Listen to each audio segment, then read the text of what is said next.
यहाँ पे हम डिस्कस कर रहे हैं एक सवाल में आपको दिया है कि an ideal gas undergoes the cyclic process ABCA as shown in figure. तो यहाँ पे एक छोटा सा गैप है, as shown in figure, as shown in figure, as shown in figure, the internal energy change of the gas along the path CA is minus 180. The gas absorbs 250 along the path AB and absorbs 60 joule heat along the path BC. Find the work done by the gas along the path ABC. तो जो path है A, B, C, इसमें आपको work बताना है कितना किया है गैस ने। ठीक है, तो मैं ये जो ग्राफ है पहले से दोबारा से ड्रॉ करता हूं। यहां पर फील नहीं आता है, नीचे छोटे से ग्राफ है, ग्राफ का ही तो क्वेश्चन है और ग्राफ में भी ग्राफ नहीं बनाया ढंग से, तो क्या किया। तो ये रहा साहब आपका ग्राफ, यहां से ऐसे और ऐसे, समथिंग लाइक दैट। ये ऐसे थोड़ा सा स्मूथ यहां से बनाएंगे, यहां से ऐसे, ठीक है, समझ गए। ये है A, ये है B और ये है C। इस तरीके से प्रोसेस का पूरा फ्लो है। अब एक एक करके चीज यहां पे करते हैं कि change in internal energy along the path CA is 180 joule minus में। तो ये जो आपके पास प्रोसेस है, यहां पे डेल्टा U का जो वैल्यू है वो माइनस ऑफ 180 के बराबर है, जूल में है सारी quantity. The gas absorbs 250 joule of heat along path AB। तो AB पाथ में जो हीट ये एब्जॉर्ब करते हैं। अब एब्जॉर्ब जो हीट होती है वो पॉजिटिव ली जाती है, तो यहां पे प्लस 250 जूल में लिखने वाला हूं, प्लस में 250। और उसके बाद कहा गया है कि ये also absorb 60 joule of heat along path BC। तो ये जो पाथ है यहां पर भी जो हीट ये एब्जॉर्ब करते हैं that is equal two plus 60 joule. तो आपको पूछा गया है वर्क डन के बारे में, वर्क डन के बारे में पूछा गया है। अब प्रोसेस BC जो है बेटा, उसका नाम मुझे बता दीजिए फटाफट से कि प्रोसेस जो BC है इसका नाम क्या है, इसका नाम क्या है। तो आप देख सकते हैं कि वॉल्यूम एक्सिस पर ये वॉल्यूम कांस्टेंट जो है इस पूरी प्रोसेस में हो रहा है, तो वॉल्यूम कांस्टेंट है, इसका मतलब ये आइसोकोरिक प्रोसेस है। आइसोकोरिक, आइसोचोरिक जो भी आप बोलें, तो ये आइसोकोरिक प्रोसेस है बेटा, आइसोकोरिक। और आइसोकोरिक प्रोसेस में जो वर्क डन होता है बेटा कितना होता है, 0 के बराबर होता है। वर्क डन कितना होता है, 0 के बराबर होता है। अब वर्क डन 0 है, हीट इसमें 60 जूल के बराबर दी जाती है, तो क्या मैं यहां से डेल्टा यू निकाल सकता हूं? क्या मैं यहां से डेल्टा यू निकाल सकता हूं? बिल्कुल निकाल सकता हूं। हम जानते हैं इस प्रोसेस में Q is equal to delta U plus W होने वाला है, तो यहां से डेल्टा यू को निकाला जा सकता है Q minus W, Q minus W, तो आंसर आ जाता है आपके पास प्लस में 60 जूल, प्लस में 60। यहां से डेल्टा यू की वैल्यू आपको मिल जाती है, delta U is equal two plus में 60। अब मुझे इस प्रोसेस में डेल्टा यू पता है, इस प्रोसेस में डेल्टा यू पता है, लेकिन इस प्रोसेस में डेल्टा यू नहीं पता है, तो मैं मान लेता हूं यहां का जो डेल्टा यू है वो लेट्स से अननोन है। मैं जानता हूं एक साइक्लिक प्रोसेस में जो total change in internal energy होता है वो 0 के बराबर होता है, because internal energy is a state function, तो स्टेट पर डिपेंड करती है। तो यदि मैं A से जाता हूं B, B से जाता हूं C, फिर से जाता हूं A, तो A पर यदि मैं वापस आ गया, इसका मतलब यह है कि इंटरनल एनर्जी में कोई चेंज हुआ ही नहीं। तो मैं यहां पे कह सकता हूं कि डेल्टा यू का जो समीशन है वो 0 के बराबर होने वाला है for the whole cycle, for the whole cycle. तो भाई यहां से यहां इंटरनल एनर्जी है माइनस 180, चेंज जो है माइनस 180 है। यहां से यहां तक जो चेंज है नहीं पता, डेल्टा यू के बराबर मान लेता हूं, और यहां से यहां जो चेंज है बेटा वो कितना है, प्लस 60 के बराबर। तो ये सब का समीशन 0 के बराबर होना चाहिए। तो डेल्टा यू की वैल्यू आपको मिल जाती है 120 जूल के बराबर, प्लस 120 जूल के बराबर। तो इसका मतलब यहां पे डेल्टा यू की वैल्यू मिल जाती है प्लस में 120 जूल के बराबर। अब भाई Q पता है, डेल्टा यू पता है, क्या आप W निकाल सकते हैं? बिल्कुल निकाल सकते हैं। हम जानते हैं कि Q is equal to delta U plus W होता है, तो यहां से W आपको मिल जाता है 130 जूल के बराबर, प्लस में 130 जूल। तो हमें ABC प्रोसेस में वर्क निकालना है, तो यहां पे मैं लिख सकता हूं कि work done in ABC is equal to work done in AB plus work done in BC। तो A से B में जो वर्क हुआ है वो 130 जूल के बराबर हुआ है, प्लस B से C में जो वर्क डन हुआ है वो 0 के बराबर हुआ है। तो आंसर हमारा कितना आ जाएगा, 130 जूल के बराबर। सो 130 joule will be the final answer, answer 130 joule हमें मिल जाएगा। आंसर हमारा A ऑप्शन मिल जाता है। ठीक बात, समझ में आया? Hello my dear students, I am Neeraj Kumar Chaudhary और physics teacher on this Unacademy platform. बच्चों, नया साल आ चुका है 2022 और नए जोश के साथ फिर से लगने का समय आ गया है और इस स्ट्रगल में अनअकैडमी आपका पूरा साथ दे रहा है। ठीक है ना। बहुत ही बेहतरीन ऑफर अनअकैडमी ने आप जैसे बच्चों के लिए निकाला है जो बहुत स्ट्रगल कर रहे हैं। ठीक है बच्चों, 1 जनवरी से अगर आप कोई भी सब्सक्रिप्शन लेते हो तो आपको 22% ऑफ मिलता है। ठीक है बच्चों, और ये ऑफर 1 जनवरी से 3 जनवरी तक ही वैलिड है। तो एज सून एज पॉसिबल आप इसमें रजिस्टर कर लीजिए और एनकेसी सर लाइव कोड डालना नहीं भूलिएगा। ठीक है बच्चों, तो पढ़ते रहिए, ठीक है, मेहनत करते रहिए। Best of luck and let's crack it. इसके बाद आगे बढ़ते हैं अगले सवाल की तरफ। सवाल है हमारे पास कुछ ऐसे, a source of sound S, source है जिसका नाम है S, emitting waves of frequency 100 hertz and observer O are located at some distance from each other। यानी कि सोर्स से ये कुछ डिस्टेंस दूर रखा हुआ है। The source is moving with a speed of 19.4 meter per second at an angle of 60 degree with the source observer line as shown in the figure. The observer is at rest. The apparent frequency observed by the observer corresponding to the wave emitted by the source at the instant shown is equal to velocity of sound दिया है 330 metre पर second के बराबर। इस सवाल को मैं आपको समझाता हूं बहुत ही सिंपल शब्दों में कि हमारे पास एक ऑब्जर्वर है। अच्छी बात है, ऑब्जर्वर है तो क्या हुआ, इसके कान है भाई, ऑब्जर्वर के बड़े बड़े कान हैं। यहां पर कुछ डिस्टेंस पर, कुछ फाइनाइट डिस्टेंस पर एक सोर्स है। सोर्स है तो क्या हुआ, इसके पास एक ट्यूनिंग फॉर्क है बेसिकली, और उस ट्यूनिंग फॉर्क की जो फ्रीक्वेंसी है वो किसके बराबर है, 100 हर्ट्ज के बराबर है। ये इन दोनों को ज्वाइन करती हुई लाइन है।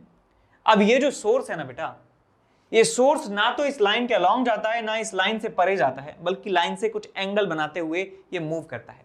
इस लाइन से ये एंगल बनाते हुए 60 डिग्री ये मूव करता है with speed v is equal to 19.4 metre per second. तो पहले अभी ये यहां है, फिर उसके बाद यहां जाएगा और इस तरीके से ये चलता चला जाएगा।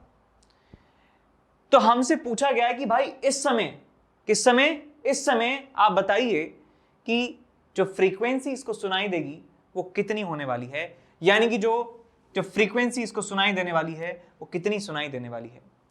तो सबसे पहले मैं यहाँ पे डॉपलर इफेक्ट, यहाँ समझ गया हूं कि डॉपलर इफेक्ट का इस्तेमाल यहाँ पे हो रहा है बिकॉज इसके और इसके बीच में रिलेटिव मोशन हो रहा है। अब ध्यान दीजिए, यदि मैं इसकी वेलोसिटी के दो कंपोनेंट करूं तो एक वेलोसिटी का कंपोनेंट आता है इस तरफ v cos 60 और एक कंपोनेंट आता है आपके पास t sin 60। तो डॉपलर इफेक्ट का फॉर्मूला होता है that apparent frequency is equal to f naught v sound plus minus v of observer divided by v sound plus minus v source. तो यहां पर जो ऑब्जर्वर की वेलोसिटी होती है, सोर्स की वेलोसिटी होती है, वो उन दोनों के ज्वाइन करने वाली लाइन के अलोंग होती है। ये वाली जो वेलोसिटीज होती हैं बेटा, ये होती हैं उन दोनों को ज्वाइन करने वाली लाइन के अलोंग, यानी इस लाइन के अलोंग जो वेलोसिटी होती है सोर्स की, ऑब्जर्वर की, वो यहां पर लिखी जाती है। तो मैं कह सकता हूं v sin 60 तो इस लाइन के परपेंडिकुलर है, लेकिन v cos 60 जो है वो इस लाइन के अलोंग है। तो हमें सोर्स की जो वेलोसिटी है वो v cos 60 यहां पे लिखनी होगी। तो यहां पे मैं आंसर लिख सकता हूं v f apparent is equals to original frequency is 100, sound की स्पीड है 330, ऑब्जर्वर की स्पीड है 0 डिवाइडेड बाय नीचे आएगा 330, बिकॉज ये सोर्स इसके पास आ रहा है, फ्रीक्वेंसी को बढ़ाने की कोशिश कर रहा है, तो यहाँ पे माइनस आएगा। और vs cos 60 19.4 का आधा आप यहाँ पे लिख दीजिए, 2 से गया है 9 बार, 2 ना 18, 1 2 7 वाला, तो 9.7 आपको मिल जाएगा। तो आ जाएगा आपके पास ये 100 इंटू 330 डिवाइडेड बाय 330 में से 9.7 गया तो आपको मिला है 320.3 ये आप सॉल्व करेंगे तो आपको 103 हर्ट्ज के बराबर आंसर मिलता है। 103 हर्ट्ज के बराबर, 103 हर्ट्ज के बराबर हमें आंसर मिल जाता है। ठीक है, तो यहाँ पे ऑप्शन देखिए 103 हर्ट्ज जो है आपका ऑप्शन नंबर ए आप टिक कर सकते हैं। ठीक है, अब इसके बाद आगे बढ़ते हैं अगले सवाल की तरफ। सवाल में आपको दिया हुआ है कि एक पार्टिकल है जिसका मास है m, एक पार्टिकल है जिसका मास है m और वो मूव कर रहा है एक सर्कुलर पाथ में of constant radius small r, यानी कि जो स्मॉल r है रेडियस वो कांस्टेंट है, मास इसका m दिया हुआ है और उसका centripetal acceleration k square rt square के बराबर है। सेंट्रीपिटल एक्सेलरेशन किसके बराबर है, k स्क्वायर rt स्क्वायर के बराबर। where k is a constant, t is time, k is constant, t is time, r is radius. तो आपसे पूछा गया है कि power delivered to the particle by the force acting on it is equal to power delivered by the force, power delivered by the force. तो यहां आप देख सकते हैं कि यदि कोई पार्टिकल सर्कल में घूमता है, पार्टिकल को यदि सर्कल में घूमता है, मान लीजिए पार्टिकल है इस सर्कल में घूम रहा है, यानी कि इसकी वेलोसिटी इस तरफ है, तो इसके ऊपर दो तरह के फोर्सेस लग सकते हैं। एक फोर्स होता है सेंटर की तरफ, एक फोर्स होता है वेलोसिटी के अलोंग या वेलोसिटी के ऑपोजिट। तो एक फोर्स इस तरफ लगता है सेंट्रीपिटल फोर्स जिसे कहा जाता है, एक होता है फोर्स जो टेंजेंशियल डायरेक्शन में लगता है तो उसे टेंजेंशियल फोर्स कहा जाता है। क्लियरली आप देख सकते हैं कि जो सेंट्रीपिटल फोर्स है वो हमेशा वेलोसिटी के परपेंडिकुलर होता है, तो इसलिए जो power delivered bye centripetal force होता है, power delivered bye centripetal force वो कितना होता है, 0 के बराबर होता है। तो जो पावर यहां पे डिलीवर होगी भी वो टेंजेंशियल फोर्स की वजह से हो सकती है यदि ये नॉन यूनिफॉर्म है तो सर्कुलर मोशन, लेकिन यदि यूनिफॉर्म सर्कुलर मोशन होगा तो ये टेंजेंशियल फोर्स 0 हो जाएगा, तो कोई भी पावर यहां पे डिलीवर नहीं होने वाली है। तो आप देख के बताइए क्या यहां ये यूनिफॉर्म सर्कुलर मोशन है या नॉन यूनिफॉर्म सर्कुलर मोशन है। तो उसको पहचानने के लिए मैं आपको और एकदम बिल्कुल आपको चमकने लगेगा कि ये यूनिफॉर्म है नॉन यूनिफॉर्म है।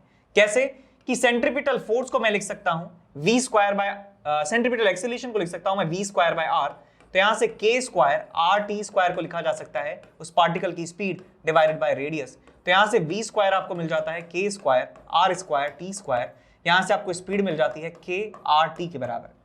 तो यहां देख सकते हैं कि जैसे जैसे टाइम बढ़ता जाएगा वैसे वैसे स्पीड बढ़ती जा रही है। इसका मतलब ये एक नॉन यूनिफॉर्म टाइप का सर्कुलर मोशन है। नॉन यूनिफॉर्म सर्कुलर मोशन का एक एग्जांपल है। इसका मतलब यहां पर टेंजेंशियल फोर्स जरूर होगा, और टेंजेंशियल फोर्स की वैल्यू कितनी होने वाली है, mass into tangential acceleration, mass into d speed by dt, dv by dt, ये होता है फॉर्मूला। तो भाई यहां से dv बाय dt यहां से लिख सकते हैं, इसको डिफरेंशिएट कीजिए, आपको मिलेगा, आपको यहां से k इंटू r आपको मिल जाता है, k इंटू r आपको यहां से मिल जाता है। तो ये आ गया आपके पास सेंट्रीपिटल फोर्स। सेंट्रीपिटल फोर्स मिल चुका है m के r के बराबर, तो मैं यहां पे पावर भी लिख सकता हूं, पावर इज इक्वल्स टू, देखिए सेंट्रीपिटल फोर्स इस डायरेक्शन में है, वेलोसिटी इस डायरेक्शन में है। सर सेंट्रीपिटल फोर्स तो वेलोसिटी के ऑपोजिट भी हो सकता है। टेंजेंशियल फोर्स जो है बेटा वेलोसिटी के अलोंग भी हो सकता है और वेलोसिटी के ऑपोजिट भी हो सकता है। लेकिन ध्यान रखिएगा जब ये केस होता है, जब वेलोसिटी के ऑपोजिट टेंजेंशियल फोर्स होता है तो स्पीड डिक्रीज होती है। स्पीड डिक्रीज होती है लगातार पार्टिकल की जो सर्कुलर मोशन में है, लेकिन इस वाले केस में जो स्पीड है बेटा वो इंक्रीज होती है। तो यहाँ पे हम क्लियरली देख चुके हैं कि टाइम के बढ़ने के साथ साथ स्पीड बढ़ती जा रही है। इसका मतलब जो टेंजेंशियल फोर्स है वो वेलोसिटी के अलोंग है। इसका मतलब फोर्स और वेलोसिटी में एंगल कितना है, 0 डिग्री के बराबर है। इसका मतलब यहाँ पावर का फॉर्मूला लिख सकता हूँ, force velocity into cos of 0 degree. तो फोर्स है हमारे पास m के r, वेलोसिटी हमें मिल चुका है यहाँ से k r t, और कॉस 0 की वैल्यू कितनी है, 1 के बराबर है। तो आपको यहाँ से मिलेगा m k square r square t, m k square r square t, ये आपको पावर डिलीवर्ड मिलने वाली है। m k square r square t, m k square r square t, यानी कि ऑप्शन नंबर बी हमारा सही आंसर हो जाएगा। ठीक बात है। इसके बाद आगे बढ़ जाते हैं अगले सवाल की तरफ, जिसमें दिया हुआ है as shown in the figure a body of mass m moving vertically with a speed of 3 metre per second. 3 metre per second से एक बॉडी गिर रही है, hits a smooth fixed inclined plane and rebounds with a velocity vf in the horizontal direction। ये गिरती है 3 metre per second से और रिबाउंड हो जाती है vf मीटर पर सेकेंड से। डायरेक्शन आपको बताई गई है कि गिरती है तो ये वर्टिकली डाउनवर्ड डायरेक्शन में और रिबाउंड होकर हॉरिजॉन्टल डायरेक्शन में मूव करने लग जाती है। If the angle of inclination is 30 degree, तो वेलोसिटी vf के बारे में पूछा गया है कि वेलोसिटी vf कितना होने वाला है। तो यहाँ पे मैं ये जो डायग्राम है दोबारा से ड्रॉ करता हूँ, थोड़ा बड़ा बड़ा डायग्राम यहाँ पे बनाते हैं। तो ये इंक्लाइन प्लेन है आपके लिए और 30 डिग्री ये बना दिया मैंने एंगल 30 डिग्री। ये जो बॉल है ये आ रही है वर्टिकल डायरेक्शन में कुछ इस तरीके से, इस तरीके से बॉल जो है आ रही है। इसका जो वेलोसिटी इनिशियल वो इस डायरेक्शन में है 3 मीटर पर सेकंड के बराबर। अब इसके ऊपर जो लगने वाला फोर्स है बेटा या कह सकते हैं लाइन ऑफ इम्पैक्ट जो है वो नॉर्मल टू सरफेस होता है। तो ये टकरा रही है किससे? इस वेज से टकरा रही है। तो वेज का और इस बॉल का जो कॉमन सरफेस है, ये कॉमन सरफेस, इस कॉमन सरफेस के परपेंडिकुलर इन दोनों के ऊपर फोर्स लगने वाले हैं। इसका मतलब यदि मैं बॉल की बात करूं तो बॉल के ऊपर फोर्स इस तरफ लगने वाला है और इस वेज के ऊपर जो फोर्स है इस तरफ लगने वाला है, और ये जो लाइन है बेटा ये कहलाती है लाइन ऑफ इंपैक्ट कहलाती है। This line is called line of impact. Force इस लाइन के अलॉन्ग लगते हैं। This line is called line of impact. टकराने के बाद कहा गया है कि ये बॉल जो है हॉरिजॉन्टल चलने लग जाती है। तो टकराने के बाद जो ये बॉल है ये हॉरिजॉन्टल डायरेक्शन में चलने लग जाती है विद स्पीड vf। तो मैं एक बात यहां पे कह सकता हूं कि लाइन ऑफ इंपैक्ट के जो परपेंडिकुलर लाइन है बेटा, लाइन ऑफ इंपैक्ट के जो परपेंडिकुलर लाइन है, इस लाइन के अलॉन्ग कोई भी फोर्स नहीं है, कोई भी फोर्स नहीं है, कोई भी फोर्स नहीं है, कोई भी फोर्स नहीं है इस लाइन के अलॉन्ग। अब कोई भी फोर्स नहीं है इस लाइन के अलॉन्ग, तो मैं ये कह सकता हूं कि इस डायरेक्शन में लीनियर मोमेंटम कंजर्व रहने वाला है। तो यहां पे मैं लिखूंगा P initial is equal to P final, और मास कांस्टेंट है तो मैं लिख सकता हूं V initial is equal to V final. कौन सी डायरेक्शन में? Along incline plane. Along incline plane जो डायरेक्शन है उस डायरेक्शन में वेलोसिटीज जो हैं वो सेम रहने वाली हैं, बिकॉज कहां से आए? मोमेंटम कंजर्व रहने वाला है। मोमेंटम होता है mass into velocity, mass into velocity, mass into velocity. Mass दोनों के बराबर हैं, अभी भी मास में कोई चेंज नहीं हुआ है, तो वेलोसिटी जो है इनकी बराबर रहने वाली है। तो भाई मैं 3 मीटर पर सेकंड का एक कंपोनेंट लेने वाला हूं इस डायरेक्शन में। कितना आ जाएगा आपके पास? ये 60 है, ये 30 है, तो ये आपको मिलने वाला है, ये 30 है तो ये मिलेगा आपको एंगल 60 डिग्री। तो 3 का एक कंपोनेंट आएगा 3 cos 60 यानी कि 3/2 मीटर पर सेकंड। और v फाइनल इस डायरेक्शन में है, तो v फाइनल का ये कंपोनेंट किस डायरेक्शन में आएगा? इस डायरेक्शन में आने वाला है vf cos 30, vf cos 30, vf cos 30। तो आप इस वेलोसिटी का कंपोनेंट, ये जो कंपोनेंट है दोनों को बराबर कर सकते हैं, तो आपको मिल जाएगा vf इंटू cos 30 विच इज √3/2 इज इक्वल्स टू 3/2। तो यहां से 2 से 2 चला गया, √3 से √3 चला गया, तो vf आपको मिल जाता है √3 मीटर पर सेकंड के बराबर। √3 मीटर पर सेकंड हमारा आंसर होने वाला है which is option number B. तो ऑप्शन नंबर बी आप यहाँ पे टिक कर सकते हैं बड़ी आसानी से, ठीक है। तो यहाँ पे हमारे सामने क्वेश्चन दिया हुआ है कि एक प्लेनेट है that revolves around about the sun in an elliptical orbit of semi major axis 2 × 10⁻12 metre. तो यहाँ पे आप समझ गए ये लाइन पढ़ते ही कि हमारे पास एक प्लेनेट है। हमारे पास क्या है? एक प्लेनेट है, और वो प्लेनेट रिवॉल्व करता है सन के अबाउट इलिप्टिकल ऑर्बिट में, यानी कि केपलर के जो लॉज हैं वो तुरंत दिमाग में फ्लैश जो है हो जाने चाहिए कि 3 लॉ जो हैं वो क्या थे। कहा गया है कि सेमी मेजर एक्सिस का जो लेंथ है स्मॉल a का जो वैल्यू है वो 2 × 10⁻12 मीटर के बराबर है। The areal velocity of the planet when it is nearest to the sun is this much, and the least distance between the planet and the sun is this much, then the minimum speed of the planet is equal to। तो यहाँ पे minimum speed of the planet, maximum speed of the planet, minimum distance from the planet of the sun and maximum distance of the sun from the planet, इन सब के इर्द गिर्द जो है ये सवाल होने वाला है। तो पहले तो आपको बनाना है डायग्राम, मतलब बनाना नहीं है, वो डिपेंड करता है कि किसी को हो सकता है दिमाग में ये सारी चीजें आ जाएं और किसी को ना आए। तो मैं तो सबके लिए यहाँ पे समझा रहा हूँ। ये आपके पास एक इलिप्स है और ये इलिप्स का फोकस है, और फोकस पर बैठा है सन। फोकस पर जो है सन बैठा हुआ है, सूरज। जब प्लेनेट यहां पर होगा तो ये जो डिस्टेंस है ये मिनिमम डिस्टेंस कहा जाता है आर मिनिमम, और यहां पर जो है उस प्लेनेट की जो स्पीड है वो मैक्सिमम होती है। और जब प्लेनेट होता है यहां पर तो सन से जो डिस्टेंस है उसकी आर मैक्स होती है, मैक्सिमम डिस्टेंस होती है, और प्लेनेट की जो स्पीड है बेटा वो वी मिनिमम होती है। अब इन सब की वैल्यूज भी आपको याद होनी चाहिए, ये तो सब जानते ही हैं बिकॉज आपने एलिप्स पढ़ रखा है कि आर मिनिमम जो होता है वो होता है a × 1 - e, और आर मैक्सिमम होता है कितना? a × 1 + e। ये जो v मैक्स होता है बेटा, ये v मैक्स निकल के आता है √Gm divided by a 1 + e by 1 - e, और जो v मिनिमम होता है ना वो v मिनिमम निकल के आता है √Gm बाय a और यहाँ आएगा 1 minus E divided by 1 plus E. तो ये रिजल्ट हम ऑलरेडी पढ़ चुके हैं और हमें ये याद भी होने चाहिए, ठीक है। ये सारी चीजें आपको याद होनी चाहिए। अब एक एक करके चीजें पढ़ते हैं।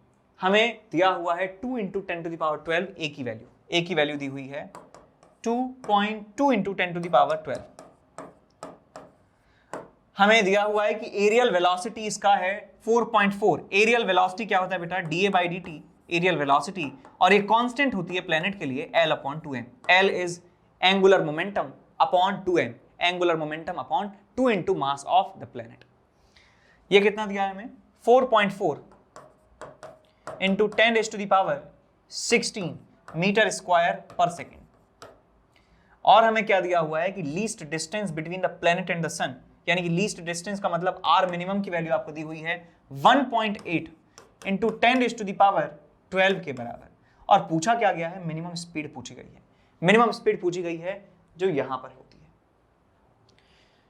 तो मैं यहां पर जो है एंगुलर मोमेंटम की बात करूं, यदि इस पॉइंट पर मैं कहूं कि एंगुलर मोमेंटम पार्टिकल का कितना होगा, तो आप कह सकते हैं कि सन के अबाउट एंगुलर मोमेंटम की बात कर रहे हैं ऑफ कोर्स। तो ये जो डिस्टेंस है ये आर वेक्टर हुआ आपका, ये हुआ आपका आर वेक्टर, ये हुआ आपका वेलोसिटी वेक्टर, दोनों के बीच में एंगल जो है 90 डिग्री के बराबर है। तो मैं यहां पर जो एंगुलर मोमेंटम लिख सकता हूं, angular momentum L is equal to mass of planet into V minimum into R maximum. तो यहां से अच्छा ये L आ गया आपके पास, तो यहां से एरियल वेलोसिटी को लिखा जा सकता है, areal velocity dA/dt is equal to L/2m होता है। So V minimum into R maximum divided by 2। तो ये हमें रिजल्ट मिल चुका है, dA/dt is equal to V minimum R maximum divided by 2। तो dA/dt हमें पता है, हमें 2 पता है, R मैक्स नहीं पता है, R मिनिमम पता है। तो पहले मैं R मैक्सिमम निकालूंगा और मैं R मैक्सिमम की वैल्यू यहां पे पुट कर दूंगा, तो मुझे V मिनिमम की वैल्यू भी मिल जाने वाली है। अब R मैक्स निकालेंगे कैसे? देखिए ध्यान से, हमें दिया हुआ है A इंटू 1 माइनस ई, कितना दिया है बेटा? 1.8 × 10⁻12। तो यहां से 1 माइनस ई की वैल्यू कितनी आ जाएगी आपके पास? 1.8 × 10⁻12 डिवाइडेड बाय ए की वैल्यू कितनी है? 4.4। अच्छा, ए की वैल्यू है 2 × 10⁻12, 2 × 10⁻12। तो यहां से 2 से चला गया 0.9 टाइम्स, 10⁻12 से 10⁻12 गया। सो 1 माइनस ई आपको मिल जाता है 0.9 के बराबर, तो ई की वैल्यू मिल जाती है 0.1 के बराबर। तो हमें एसेंट्रिसिटी मिल चुकी है एलिप्स की 0.1 के बराबर। तो यहां से मैं मैक्सिमम डिस्टेंस निकाल सकता हूं, that will be equal to a into 1 plus E. तो यहां से आ जाएगा बेटा a is how much? 2 × 10⁻12, 1 plus 0.1, तो आ जाएगा आपके पास ये 2.2 × 10⁻12। तो ये R मैक्स की वैल्यू आपको मिल जाती है 2.2 × 10⁻12। अब ये वैल्यू उठा के पटकिए अब इसमें, तो यहां से आपको मिलेगा dA/dt। dA/dt कितना है बेटा? dA/dt is 4.4 × 10⁻16 is equal to V minimum नहीं पता है, R मैक्सिमम पता है 2.2 × 10⁻12 डिवाइडेड बाई 2। तो 2 से चला गया 1.1 टाइम्स, 1.1 से चला गया 4 बार, और 10⁻12 से चला गया आपके पास ये 10⁻4 टाइम्स। सो V मिनिमम की वैल्यू आपको यहां से मिल जाती है 4 × 10⁻4। सो 4 × 10⁻4 मीटर पर सेकेंड हमें यहां से स्पीड मिल जाती है, मिनिमम स्पीड। तो यहां पे देख सकते हैं 4 × 10⁻4 यानी कि 40 किलोमीटर पर सेकेंड। देखिए ये आंसर तो मीटर पर सेकेंड में है, अब मीटर को किलोमीटर में बनाएंगे तो आपको मिलेगा 40 किलोमीटर पर सेकेंड आंसर। तो ऑप्शन नंबर ए हमारा सही आंसर होने वाला है। ठीक है, समझ में आई बात?